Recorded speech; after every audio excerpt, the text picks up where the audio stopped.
শুভ সন্ধ্যা।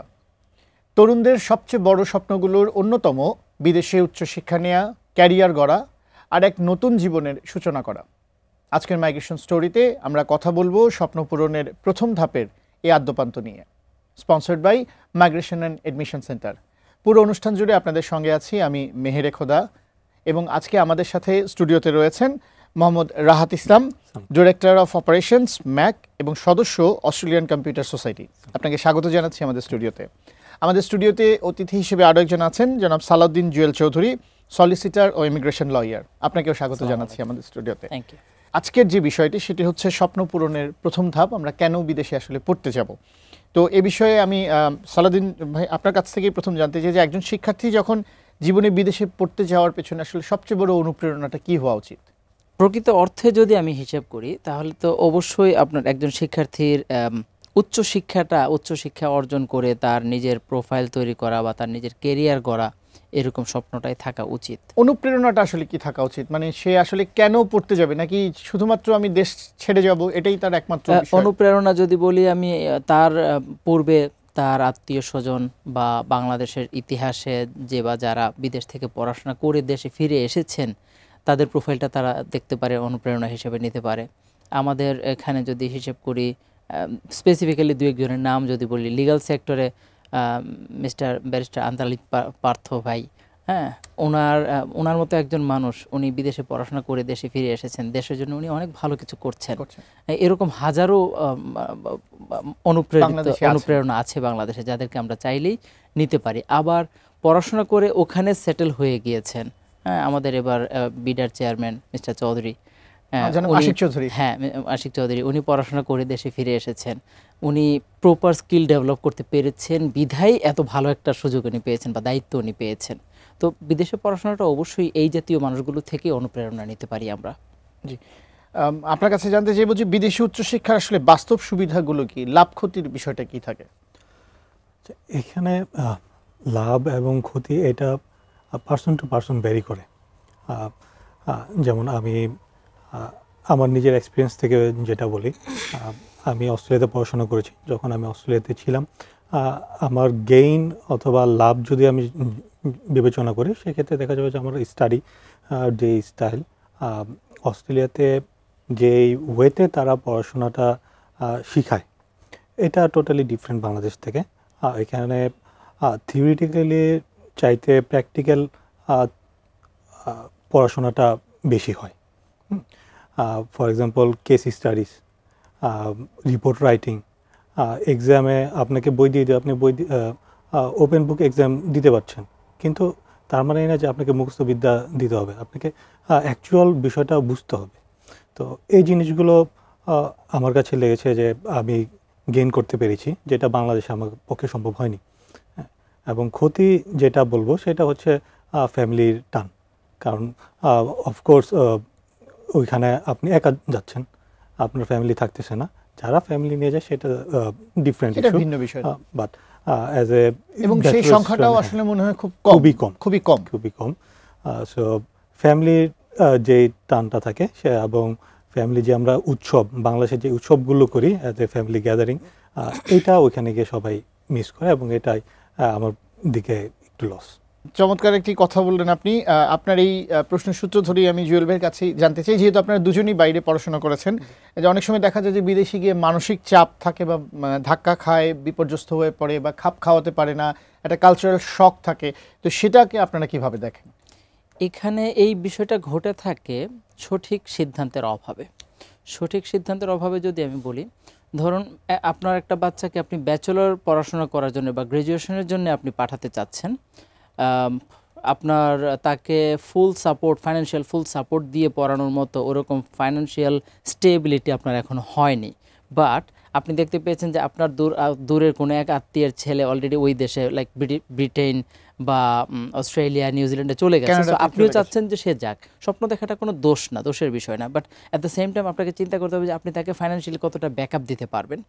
এখন আমি আমার সন্তানকে আমি পাঠাতে চাচ্ছি ইউকেতে, বাট ইউকের যে পড়াশোনার যে খরচ বা কস্ট, ওটা ব্যাকআপ দেওয়ার মতো ক্যাপাবিলিটি আমার নেই। যার ফলে হচ্ছে এটা কি, আমি সামহাও ধার কর্য করে বা ঋণ করে বা সামহাও যেভাবে কোনো কিছু একটা বিক্রি করে আমি তাকে ইউকে পর্যন্ত পৌঁছে দিলাম, পৌঁছে দিয়ে বললাম যে বাবা এবার তুমি তোমার চিন্তা করো। এখন একটা ব্যাচেলরের বাচ্চা এমনিতে তার বয়স কম, বিলো 20, বিলো 20 একটা বাচ্চা বাংলাদেশের প্রেক্ষাপটে আর্নিংয়ে তেমন একটা সুযোগ সুবিধা পায় না। ওখানে যেয়ে তাকে পড়াশোনাটাও করতে হচ্ছে, টোটালি নিউ একটা কালচার। এই যে একটু আগে মিস্টার রাহাত যেটা বললেন যে রিসার্চ বেসড যে পড়াশোনাগুলো, হ্যাঁ অনেক পড়াশোনা করতে হয় ওখানে এবং নিজে থেকে করতে হয় ওই পড়াশোনাগুলো। মুখস্থ করলাম নোট দেখে বা বই দেখে ওরকমটা হয় না। তো এই যে পড়াশোনাটা, এটার জন্য তাকে অনেকটা সময় দিতে হচ্ছে, ক্লাসগুলো মেনটেন করতে হচ্ছে, অ্যাট দ্য সেম টাইম তাকে আবার আর্নিংয়ের চিন্তাও করতে হচ্ছে। এই কাজটা, তিনটা কাজ একসাথে করতে গিয়ে সে একটু হযবরল অবস্থানে পড়ে যায় এবং এখানে সে বিপদগ্রস্ত হয়ে যায়। যত বেশি সময় পড়াশোনাতে দেবে ভালো রেজাল্ট হবে, যত বেশি সময় কাজে দেবে পড়াশোনাতে তত কম সময় যাবে, এবং যত কম সময় পড়াশোনাতে যাবে রেজাল্ট তত খারাপ হবে। মানে একটা সময় এসে দেখা যাবে সে পড়াশোনাটা কন্টিনিউ করতে পারছে না। সেটা আর্থিক চাপও হয়, আবার কালচারাল শকও একটা বড় বিষয়। কালচারাল শক তো অবশ্যই আছে। আমরা যে ধর্ম বা যে ধরনের কালচার থেকে যাই, সেটা গিয়ে আসলে ওখানে তারা কতটুকু খাপ খাওয়াতে পারে সেটা একটা অনেক বেশি পার্থক্য থেকে যায়। ওটা এখন কিছুটা গ্যাপ মিনিমাইজ হয়ে আসছে, বিকজ গ্লোবালাইজেশনের সময় আমরা এখানে বসেই ওয়েস্টার্ন কালচার অনেকটাই দেখতে পাচ্ছি, অ্যাটলিস্ট হ্যাঁ কিছুটা অ্যাডপ্ট করে যেতে পারছি, যার ফলে ওখানে যে খুব একটা স্ট্রাগল করতে হচ্ছে না। কিন্তু এই যে আপনার ফাইন্যান্সিয়াল যে স্ট্রাগলটা, এটা অনেক বেশি ফেস করতে হয়, এবং এটা ফেস করতে গিয়েই দেখা যায় মেজরিটি পার্সেন্ট স্টুডেন্টরাই ঝরে পড়ে। সেম মাস্টার্সের স্টুডেন্টদের ক্ষেত্রেও, মাস্টার্সের স্টুডেন্ট যদি নিজেরটা নিজে করে যায় তাহলে তাকে কিছুটা এরকম একটা ডিফিকাল্ট সিচুয়েশন আসতে হয়। কিন্তু সে যদি তার স্পাউসকে ডিপেন্ডেন্ট করে নিয়ে যায়, যেহেতু spouse full time open work permit পাচ্ছে, স্পাউসের আর্নিং দিয়ে তার লিভিংটা প্লাস রিমেইনিং টিউশন ফিটা সে কভার করে ফেলতে পারছে, সে ফুল টাইম পড়াশোনায় মনোযোগ দিতে পারছে। কিন্তু স্পাউস ছাড়া সে যদি একা যায়, আইদার ব্যাচেলর অর মাস্টার্সের একটা স্টুডেন্ট, তখন তাকে পড়াশোনা মেনটেন করতে হচ্ছে, তার সার্ভাইভালও মেনটেন করতে হচ্ছে, তার টিউশন ফিটাও আর্ন করতে হচ্ছে। এই জন্যে অবশ্যই গার্ডিয়ানদের উচিত ডিসিশনটা নেওয়ার আগে, কান্ট্রি সিলেকশনের আগে দেখা উচিত যে সে বাচ্চাটাকে কতদিন, কতক্ষণ, কতটুকু ফাইন্যান্সিয়াল সাপোর্ট দিতে পারবে। চমৎকার। আপনার প্রশ্নের সূত্র ধরে আমি আরেকটা প্রশ্ন করতে চাই, সেটা হচ্ছে বাংলাদেশের অনেক শিক্ষার্থীরই আসলে স্বপ্ন থাকে যে বিদেশে পড়তে যাব, সেটা আসলে বাস্তবের সাথে তাদের মানে এই স্বপ্নটার কতটুকু ফারাক থাকে? কান্ট্রি ভেদে ওই একই বিষয় আবার আসছে যে কান্ট্রি ভেদে আপনার বাস্তবতার সাথে স্বপ্নের অনেক ফারাক পাওয়া যায়। আমরা এখান থেকে যাওয়ার আগে অনেক কিছুই ভাবি, অনেক কিছু কল্পনা করি, ওখানে যাওয়ার পর আমরা একদম উল্টোটা দেখতে পাই।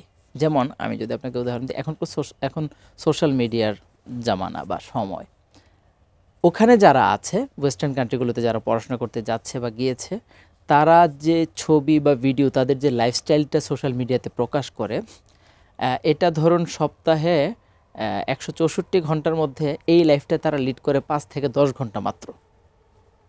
হ্যাঁ, বাকি সময়টা কিন্তু তারা স্ট্রাগলিং লাইফে থাকে, ডিফিকাল্ট লাইফ লিড করে, এবং এই স্ট্রাগলিং এবং ডিফিকাল্ট লাইফটা তারা সোশ্যাল মিডিয়াতে প্রকাশ করছে না কোথাও, এবং আমরা এখানে বসে এটা দেখতেও পাচ্ছি না।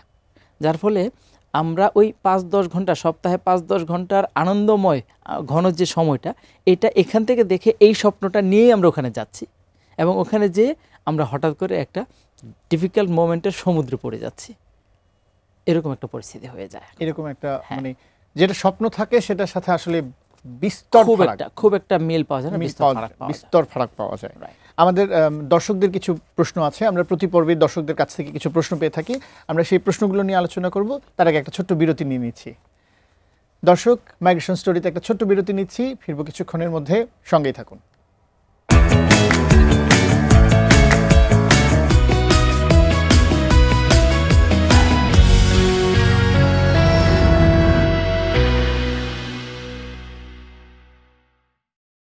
দর্শক, বিরতির পরে আবারও স্বাগত জানাচ্ছি মাইগ্রেশন স্টোরিতে, sponsored by migration and admission centre. আপনাদের দুজনকে আবারও স্বাগত। বিরতির পরে আমরা আমাদের দর্শকদের প্রতি পর্বেই কিছু প্রশ্ন থাকে, সেই প্রশ্নগুলো থেকে আমরা অনেকগুলো প্রশ্ন থাকে, কিছু প্রশ্ন বাছাই করে থাকি, 2-3টা গুরুত্বপূর্ণ প্রশ্ন, সেখান থেকে আমরা জানতে চাইব। শুরুতেই আমাদের কাছে প্রশ্ন করেছেন একজন দর্শক, টিউশন ফি, বাসস্থান এবং জীবনযাত্রার ব্যয় অনেক বেশি, এটা আসলে কতটা সামাল দেওয়া যায়? জুয়েল ভাই, আমি আপনার কাছ থেকে প্রশ্নের উত্তরটা জানতে চাই। Tuition fee depending on the country, like আপনার ইউরোপে কিছু কান্ট্রি আছে, Hungary, Finland, Denmark, Lithuania, Austria, Italy, এই দেশগুলো টিউশন ফি কিছুটা সহনশীল বলতে আপনার 5,000 থেকে শুরু করে 10,000 বা 12,000 ইউরো পার ইয়ার এর মধ্যে এটা হয়ে থাকে। এটা কিছুটা সহনশীল। আমরা যদি ইউকে, কানাডা, অস্ট্রেলিয়া, নিউজিল্যান্ড বা ইউএসের দিকে আসি, সেই ক্ষেত্রে দেখা যায় যে টিউশন ফিটা আপনার 15,000 প্লাস, 15,000 থেকে অনওয়ার্ডস, লাইক এটা 25, 30,000, 50,000, ইভেন 100,000 পর্যন্ত আছে। তো এই যে মিনিমাম যে টিউশন ফিওয়ালা কান্ট্রিগুলো, এই কান্ট্রিগুলোতে আবার ইনকামটাও কম।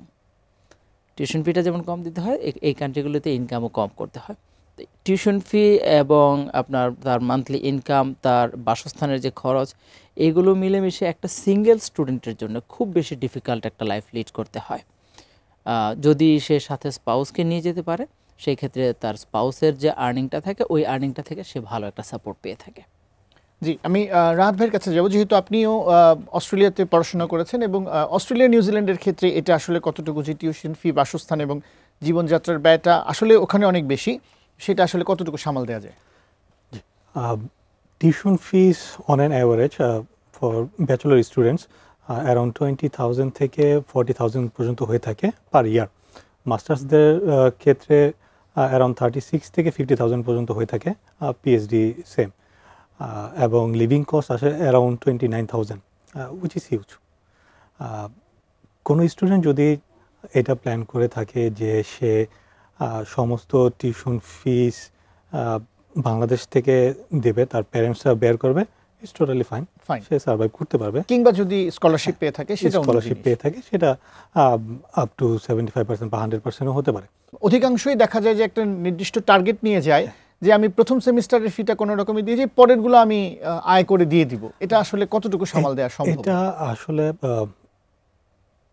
যুক্তিটা খুব একটা স্ট্রং না, যারা স্টুডেন্টগুলো যে এই চিন্তাধারা নিয়ে যায়, কারণ tuition fees around 40,000 per year, which is huge, এবং living cost around 29,000, which is huge.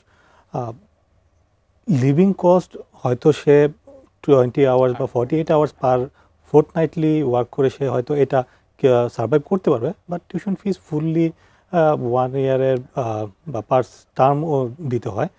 এটা অ্যাকচুয়ালি কাজ করে আর্ন করে দেন পেমেন্ট করাটা একটু ডিফিকাল্ট। সেক্ষেত্রে যেটা উনি বলছিলেন যে ডিপেন্ডেন্ট নিয়ে যদি স্পাউস নিয়ে যায়, সেক্ষেত্রে সেটা কেমন হতে পারে? যদি স্পাউস নিয়ে যায়, স্পাউসের কোনো ওয়ার্ক লিমিটেশন থাকছে না, এবং অস্ট্রেলিয়া নিউজিল্যান্ডের ক্ষেত্রেও একই বিধান, দুটোই সেম। সো স্পাউস যদি নিয়ে যায়, সেক্ষেত্রে দেখা যাচ্ছে একটা বিগ একটা সাপোর্ট পাচ্ছে, কারণ সে মিনিমাম 38 আওয়ার্স উইকলি সে কাজ করতে পারবে স্পাউস, এবং অ্যারাউন্ড যদি $24 পার আওয়ার সে ইনকাম করে, সো তার লিভিং কস্ট প্লাস টিউশন ফিসের খানিকটা পর্যন্ত এটা কভার আপ করা সম্ভব। কিছুটা কি তারপরও ব্যাপারটা কিছুটা কঠিন হয়ে এটা মোস্টলি একজন স্টুডেন্টের ক্ষেত্রে ভায়াবল না। ধরেন কেউ স্পাউস নিয়ে যাচ্ছেন এবং সাথে তিনি একজন বা দুজন বেবি নিয়ে যাচ্ছেন, আসলে যে বেবিগুলো ছোট, সেক্ষেত্রে ওই বেবিদের পড়াশোনার খরচ বা এইটা কি আসলে নিজে থেকেই দিতে হয়, নাকি ওই সরকারের যে নিয়ম আছে সেই নিয়মের মধ্যে পড়ে যায়?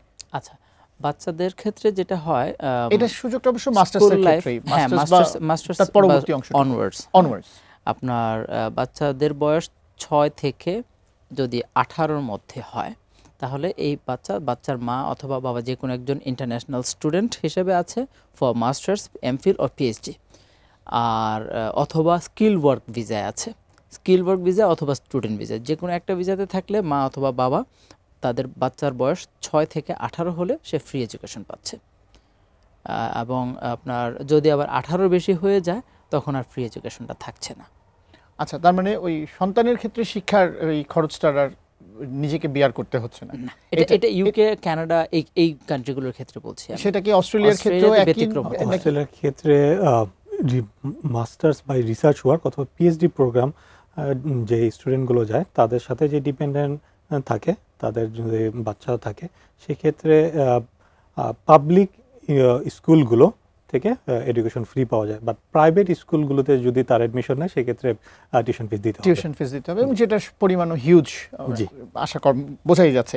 আরেকজন আমাদের শিক্ষার্থী একজন প্রশ্ন করেছেন, সেটা হচ্ছে, এটা আমার কাছে মনে হয় খুব গুরুত্বপূর্ণ প্রশ্ন, জুয়েল ভাই আপনার কাছ থেকে জানতে চাইবো, সেটা হচ্ছে বিদেশে পড়তে গিয়ে একজন শিক্ষার্থী কোন ভুলগুলো সবচেয়ে বেশি করে? বিদেশে পড়তে গিয়ে ইয়াং বয়সেই তো যায় আমাদের বাচ্চারা, বেশি আমরা ধরে নিচ্ছি যারা 20 থেকে 30-এর মধ্যে 30-এর মধ্যেই। তো 20 বছর বয়সের একটা বাচ্চা আসলেই বাচ্চা, তো সে আসলে লাইফের যে ওই সঠিক সিদ্ধান্তগুলো নিতে যে কিছুটা ভুল ত্রুটি করে ফেলে মাঝে মধ্যে। 22 বা 25 ঊর্ধ্ব বা 30 ঊর্ধ্ব যে মানুষগুলো যায় কিছু কম ভুল ত্রুটি করে, তার মধ্যেও কমন একটা ভুল সেটা হচ্ছে আপনার ধরুন ব্যাচেলর করার জন্য একটা বাচ্চা ইউরোপে বা ইউকেতে বা কানাডাতে গিয়ে সে দেখতে পেলো যে সে যদি এখানে 20 ঘন্টা সপ্তাহে কাজ করে তার আর্নিংটা দিয়ে সে হলো আপনার তার লিভিংটা মেনটেন করে নিতে পারছে, কিন্তু টিউশন ফিটা ম্যানেজ হচ্ছে না এবং দেশ থেকে সে সাপোর্টটাও পাচ্ছে না। But at the same time সে যদি এটাকে ফুল টাইম কাজের ক্ষেত্রে নিয়ে যায়, কিছু জব হয় আপনার স্যালারিটা ব্যাংক অ্যাকাউন্টে আসে, এটাকে এনআই জব বলা হয়। কিছু আসে ক্যাশ ইন হ্যান্ড, মানে আমি ফিজিক্যালি জব করলাম 10 ঘন্টা 12 ঘন্টা, আমাকে ক্যাশ পেমেন্ট করলো স্যালারিটা, এটাকে ক্যাশ ইন হ্যান্ড বলা হয়। তো ক্যাশ ইন হ্যান্ড এবং এনআই দুইটা মিলে যদি সে জবটা করে তাহলে তার উইকলি ইনকাম বা মান্থলি ইনকামটা ডাবল হয়ে যায়, সামটাইমস ডাবলেরও সামান্য একটু বেশি থাকে। এখানে ভুলটা করে ফেলে বাচ্চা বয়সে, যে হঠাৎ করে যখন আর্নিংটা পেয়ে যায়, হাতে নগদ টাকা আসতে শুরু হয় এবং তার লাইফস্টাইলটা বাংলাদেশের চাইতে অনেক বেশি দ্রুত চেঞ্জ হয়ে যায়, হ্যাঁ, তখন সে পড়াশোনার চাইতে আর্নিংটার প্রতি বেশি কনসেন্ট্রেটেড হয়ে যায়। এখানে সবচেয়ে বড় ভুলটা করে গভর্নমেন্টগুলো, ওই দেশের ইমিগ্রেশন লগুলো আপনাকে অলওয়েজ সাপোর্ট দেবে বা দিচ্ছে, তারা শুধু একটা বিষয় আপনার কাছে সবসময় চাইবে, আপনি যে ভিসাটা নিয়ে এসছেন আমার দেশে, আগে এই পারপাসটা হাসিল করেন, এই পারপাসটা আগে কমপ্লিট করেন, তারপর আপনার জন্য অসংখ্য ফ্যাসিলিটি আমার কাছে আছে। বাট আমাদের বাচ্চারা ওখানে যে ওই যে ক্যাশ টাকার যে গন্ধটা পায়, এই গন্ধটা পেয়ে তার লাইফস্টাইলটা হঠাৎ করে চেঞ্জ করে ফেলে এবং চেঞ্জ করতে যেয়ে সে পড়াশোনা থেকে ছিটকে পড়ে, এটা হচ্ছে, এবং সে তার ডিগ্রিটা কমপ্লিট করতে পারে না। সেক্ষেত্রে তো ভিসা বাতিল বা যেটা ডিপোর্ট করার বিষয় থেকে সেরকম সম্ভাবনাও বেড়ে যায়। যখনই সে পড়াশোনা থেকে ছিটকে পড়ছে তখন তার ইনস্টিটিউশন তাকে কয়েকটা নোটিশ করার পর তাকে ডিপোর্ট করার জন্য ইমিগ্রেশনের কাছে ইনফরমেশনটা দিয়ে দেয়। ইমিগ্রেশন তখন তার ভিসাটা কাটেল করে দেয়, তার লাইফটা কিন্তু এখানেই একটা স্থবিরতায় চলে আসে। উইদিন 2 to 5 ইয়ার্স সে একটা স্থবিরতায় চলে আসে, তার লাইফের সমস্ত স্বপ্ন একদম ভঙ্গুর হয়ে যায়, মুখ থুবড়ে পড়ে। আমরা একেবারে অনুষ্ঠানের শেষ পর্যায়ে একটা ছোট্ট প্রশ্ন করতে চাই আপনাদের দুজনের কাছে, সেটা হচ্ছে যে আপনারা কি মনে করেন বিদেশে পড়াশোনা মানেই আসলে সাফল্যের নিশ্চয়তা, নাকি দেশ থেকেও আন্তর্জাতিক মানের ডিগ্রি অর্জন করা সম্ভব বা আন্তর্জাতিক মানের কিছু করা সম্ভব? বাংলাদেশেও যে ইউনিভার্সিটিগুলো আন্তর্জাতিক মানের শিক্ষা দিচ্ছে না এমনটা না, বাংলাদেশেও দিচ্ছে, কিন্তু বিদেশে থেকে আমরা আন্তর্জাতিক মানের শিক্ষাটা অর্জন করি কি কারণে? Because of their degree valuation. আমি যদি মাস্টার্স কমপ্লিট করি বা ব্যাচেলার্স কমপ্লিট করার পরবর্তীতে একটা মাল্টি ন্যাশনাল কোম্পানিতে আমার সিভি সাবমিট করি, তখন দেখা যাবে বাংলাদেশের ডিগ্রির চাইতে আমার ফরেন ডিগ্রির ভ্যালুয়েশনটা একটু বেশি আসে। সেটা একটা কারণ হতে পারে। আপনার কি এই বিষয়ে কোনো মতামত আছে? রাইট, আমি যদি বলি আরেকটা বিষয়, সেটা হচ্ছে যে আমি বাংলাদেশে যখন পড়াশোনা করব বাংলাদেশি হয়ে, তখন আমি বাংলাদেশি কালচারটাকে কিন্তু অ্যাবজর্ব করছি এবং এটাতেই আমি নিজেকে অভ্যস্ত করে তুলছি। বাট আমরা যদি দেখি যে অস্ট্রেলিয়াতে আমি যাই বা ইউরোপে যাই বা ইউকে কানাডাতে যাই, ওখানে পুরো পৃথিবী থেকে আগত স্টুডেন্টদের সাথে আমার চলাফেরা, ওঠা বসা, তাদের কালচার, এক জায়গায় বসে আমি পুরো পৃথিবীর কালচারটা লার্ন করতে পারছি বা আমি বুঝতে পারছি, এটাকে আমি অবজার্ভ করতে পারছি। অনেক কান্ট্রি আছে যাদের আচার ব্যবহার, যাদের চিন্তা ভাবনা অনেক নিট অ্যান্ড ক্লিন, আমি ওখান থেকে তাদের এই জিনিসটা পেতে পারি। অ্যাট দ্য সেম টাইম আমার দেশের যে ভালো ভালো বিষয়গুলো আছে এগুলো আমি তাদের কাছে উপস্থাপন করতে পারি। আমার দেশকে আমি রিপ্রেজেন্ট করছি, অন্যান্য দেশের ভালো জিনিসগুলো আমার দেশে এনে আমি এটাকে আবার অ্যাপ্লাই করতে পারছি। তো বিদেশে পড়াশোনার ক্ষেত্রে আমি ডেফিনেটলি এটার জন্য এই এক্সচেঞ্জটা অনেক বড় একটা ভূমিকা রাখে। জি জনাব রাহাত ইসলাম এবং সালাউদ্দিন জুয়েল চৌধুরী, আপনাদের দুজনকে অসংখ্য ধন্যবাদ আপনাদের মূল্যবান সময় থেকে আমাদেরকে সময় দেওয়ার জন্য। ধন্যবাদ। দর্শক, আমরা আমাদের আজকের পর্বের একেবারে শেষ পর্যায়ে চলে গেছি। আপনাদের যদি কোনো প্রশ্ন থাকে আপনারা আমাদের ফেসবুক পেজে লিখতে পারেন। আপনাদের সেই প্রশ্নগুলো আমরা আমাদের পরবর্তী পর্বে যিনি অভিজ্ঞ ব্যক্তিরা থাকবেন তাদের কাছ থেকে জেনে নিব এবং আশা করি আপনাদের উপকারে আসবে। এতক্ষণ সঙ্গে থাকার জন্য ধন্যবাদ।